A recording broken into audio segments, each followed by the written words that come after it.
ये सृष्टि का लीला विलास है कि ही भांति इसके विस्तार और भेद उपभेदों का जानना एवं वर्णन करना कठिन है। इस समय हम लोग जिस ब्रह्मांड में रह रहे हैं वह अनंत आकाश में एक परमाणु से अधिक सत्ता नहीं रखता। इस ब्रह्मांड में भी स्थूल, सूक्ष्म और कारण के भेदों से अनेकों लोक हैं और वे सब पारस्परिक संबंध से बंधे हुए हैं। हम लोग जिस स्थूल पृथ्वी पर रहते हैं उसकी रक्षा दीक्षा केवल इस पृथ्वी के लोगों द्वारा ही नहीं होती, बल्कि सूक्ष्म और कारण जगत के देवता, उपदेवता एवं संत महापुरुष इसकी रक्षा दीक्षा में लगे रहते हैं। समय समय पर ब्रह्मलोक से कारक पुरुष आते हैं और वे पृथ्वी पर धर्म, ज्ञान, सुख एवं शांति के साम्राज्य का विस्तार करते हैं। ऐसे कारक पुरुष ब्रह्म की सभा के सदस्य होते हैं। जो अपनी उपासना के बल पर ब्रह्मलोक में गए होते हैं वे ब्रह्मा के साथ रहकर उनके काम में हाथ बटाते हैं और उनकी आयु पूर्ण होने पर उनके साथ ही मुक्त हो जाते हैं। कुछ लोग वहां से लौट भी आते हैं तो संसार के कल्याणकारी कामों में ही लगते हैं और एक न एक दिन संपूर्ण वासनाओं के क्षीण होने पर पुनः मुक्त हो जाते हैं।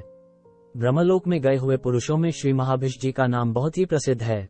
ये परम पवित्र इक्ष्वाकु वंश के एक राजा थे और अपने पुण्य कर्मों के फलस्वरूप इन्होंने इतनी उत्तम गति प्राप्त की है। एक दिन ब्रह्म की सभा लगी हुई थी। ऋषि, महर्षि, साधु, संत, देवता, उपदेवता एवं उसके सभी सदस्य अपने अपने स्थान पर बैठे हुए थे। प्रश्न ये था कि जगत में अधिकाधिक शांति और सुख का विस्तार किस प्रकार किया जाए। यही बात सबके मन में आ रही थी कि यहाँ से कुछ अधिकारी पुरुष भेजे जाए और वे पृथ्वी पर अवतीर्ण होकर सबका हित करें। उसी समय गंगा नदी की अधिष्ठात्री देवी श्री गंगा जी वहां पधारी।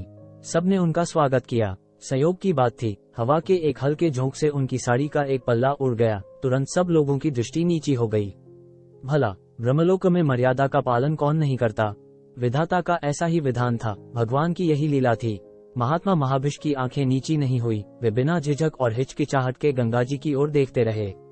भगवान जाने उनके मन में क्या बात थी, परंतु ऊपर से तो ब्रह्मलोक के नियम का उल्लंघन हुआ ही था। इसलिए ब्रह्मा ने भरी सभा में महाभिषेक से कहा कि भाई, तुमने यहाँ के नियम का उल्लंघन किया है, इसलिए अब कुछ दिनों के लिए तुम मर्त्यलोक में जाओ। वहाँ का काम तो संभालना ही है, इस मर्यादा के उल्लंघन का दंड भी तुम्हें मिल जाएगा।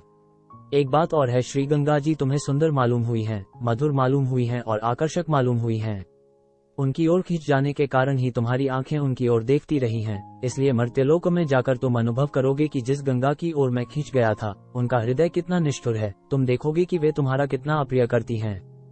महाभिषेक ने ब्रह्म की आज्ञा शिरोधार्य की। उन दिनों पृथ्वी पर महाप्रतापी महाराजा प्रतीप का साम्राज्य था। उन्होंने बहुत बड़ी तपस्या करके प्रजापालन की क्षमता प्राप्त कर ली थी और उनसे पवित्र, प्रतिष्ठित एवं वांछनीय और कोई वंश नहीं था। श्री महाभिषेक ने उन्हीं का पुत्र होना अच्छा समझा और वे ब्रह्म की अनुमति से उन्हों के यहाँ आकर पुत्र रूप से अवतीर्ण हुए। धीरे धीरे शुक्ल पक्ष के चंद्रमा की भांति वे बढ़ने लगे और उनकी तीक्ष्ण बुद्धि, लोकोपकार प्रियता, अपने कर्तव्य में तत्परता आदि देखकर महाराजा प्रतीप ने उनकी शिक्षा दीक्षा का सुंदर प्रबंध कर दिया। थोड़े ही दिनों में वे सारी विद्याओं एवं विशेष करके धनुर्विद्या में निपुण हो गए। उनकी सबसे बड़ी विशेषता ये थी कि वे जिस वृद्ध या रोगी पुरुष के सिर पर हाथ रख देते वह भला चंगा, हृष्ट पुष्ट हो जाता था। इसी से संसार में वे शांतनु नाम से प्रसिद्ध हुए। प्रतीप के बुढ़ापे में शांतनु का जन्म हुआ था, इसलिए वे इसकी प्रतीक्षा में थे कि कब मेरा पुत्र योग्य हो जाए और मैं उसके जिम में प्रजापालन का कार्य देकर जंगल में चला जाऊं। एक दिन प्रतीप ने शांतनु से कहा, बेटा, अब तुम सब प्रकार से योग्य हो गए हो। मैं बुढ़ा हो गया हूँ। अब मैं वानप्रस्थ आश्रम में रहकर तपस्या करूंगा। तुम राजकाज देखो। एक बात तुम्हें मैं और बताता हूँ, एक स्वर्गीय सुंदरी तुमसे विवाह करना चाहती है। वो कभी न कभी तुम्हें एकांत में मिलेगी। तुम उससे विवाह कर लेना और उसकी इच्छा पूर्ण करना। बेटा, तुम्हें मेरी यही अंतिम आज्ञा है। इतना कहकर प्रतीप ने अपनी संपूर्ण प्रजा को एकत्र किया और सबकी सम्मति लेकर शांतनु का राज्याभिषेक कर दिया और वे स्वयं तपस्या करने के लिए जंगल में चले गए। जब श्री गंगा जी ब्रह्मलोक से लौटने लगी तब उन्हें बार बार ब्रह्मलोक की घटनाएं याद आने लगीं। एकाएक हवा के झोंके से वस्त्र का खींच जाना, महाभिषेक का देखते रहना, ब्रह्मा का शाप दे देना इत्यादि बातें उनके दिमाग में बार बार चक्कर काटने लगी। वे सोचने लगी कि मेरे ही कारण महाभिष को शाप हुआ है और उन्हें ब्रह्मलोक छोड़कर मर्त्यलोक में जाना पड़ा है। चाहे प्रत्यक्ष हो या अप्रत्यक्ष, मैं इसमें कारण अवश्य हुई हूँ, तब मुझे अवश्य कुछ न कुछ करना चाहिए। चाहे जैसे हो, मैं महाभिष की सेवा अवश्य करूंगी। गंगा जी यह सोच ही रही थी कि उनकी आंखें दूसरी ओर चली गईं। उन्होंने देखा कि 8 वसु स्वर्ग से नीचे उतर रहे हैं। उनके मन में बड़ा कुतूहल हुआ। उन्होंने वसुओं से पूछा, वसुओं, स्वर्ग में कुशल तो है ना? तुम सबके सब एक ही साथ पृथ्वी पर क्यों जा रहे हो? वसुओं ने कहा, माता, हम सबको शाप मिला है कि हम मर्त्यलोक में जाकर पैदा हो। हमसे अपराध तो कुछ थोड़ा सा अवश्य हो गया था, परंतु इतना कड़ा दंड देने का अपराध नहीं हुआ था। बात ये थी कि महर्षि वशिष्ठ गुप्त रूप से संध्या वंदन कर रहे थे। हम लोगों ने उन्हें पहचाना नहीं, बिना प्रणाम किए ही आगे बढ़ गए। हम लोगों ने जानबूझकर मर्यादा का उल्लंघन किया है, ये सोचकर उन्होंने हमें मनुष्य योनि में उत्पन्न होने का शाप दे दिया। वे ब्रह्मवेत्ता महापुरुष हैं, उनकी वाणी कभी झूठी नहीं हो सकती। परंतु माता, हमारी इच्छा किसी मनुष्य स्त्री के गर्भ से पैदा होने की नहीं है। अब हम तुम्हारी शरण में हैं और तुमसे ये प्रार्थना करते हैं कि तुम हमें अपने गर्भ में धारण करो, हमें साक्षात अपना शिशु बनाओ। गंगा मन में ये बात बैठ गई। उन्होंने कहा, अच्छा तुम लोग ये बतलाओ कि अपना पिता किसे बनाना चाहते हो? वसुओं ने कहा, महाप्रतापी प्रतीप के पुत्र महाराज शांतनु के द्वारा ही हम जन्म ग्रहण करना चाहते हैं। गंगा ने कहा, ठीक है, तुम्हारे मत से मेरा मत मिलता है। मैं भी महाराज शांतनु को प्रसन्न करना चाहती हूँ। इससे एक साथ ही दो काम हो जाएंगे, मैं उनका प्रिय कर सकूंगी और तुम्हारी प्रार्थना पूरी हो जाएगी। वसुओं ने कहा, माता, एक बात और करनी पड़ेगी। हम मनुष्य योनि में बहुत दिनों तक नहीं रहना चाहते, इसलिए पैदा होते ही तुम हम लोगों को अपने जल में डाल देना। इससे ऋषि का शाप भी पूरा हो जाएगा और शीघ्र ही हमारा उद्धार भी हो जाएगा। गंगा ने कहा, तुम्हारी बात हमें स्वीकार है, परंतु एक बात तो तुम लोगों को करनी ही पड़ेगी। महाराजा शांतनु का मुझसे पुत्र उत्पन्न करना व्यर्थ नहीं होना चाहिए। कम से कम एक पुत्र तो जीवित रहना ही चाहिए।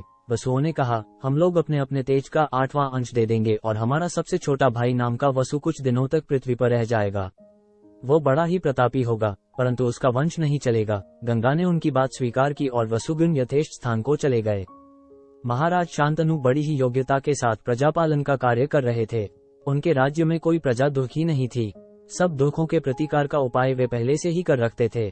स्वयं जा जाकर वे प्रजा के दुख सुख का पता लगाते थे और उनके हित की दृष्टि से उनका विधान करते थे। एक दिन वे घूमते फिरते सिद्धचारण सेवित गंगा जी के तट पर पहुंच गए। उन्होंने देखा कि एक लक्ष्मी के समान कांति वाली सर्वांग सुंदरी स्त्री विचर रही है। उसके विषय में कुछ जानने की उन्हें बड़ी उत्सुकता हुई। उन्होंने देखा कि वो अनुरक्त दृष्टि से मेरी ओर देख रही है और कुछ बातचीत करने का इशारा कर रही है।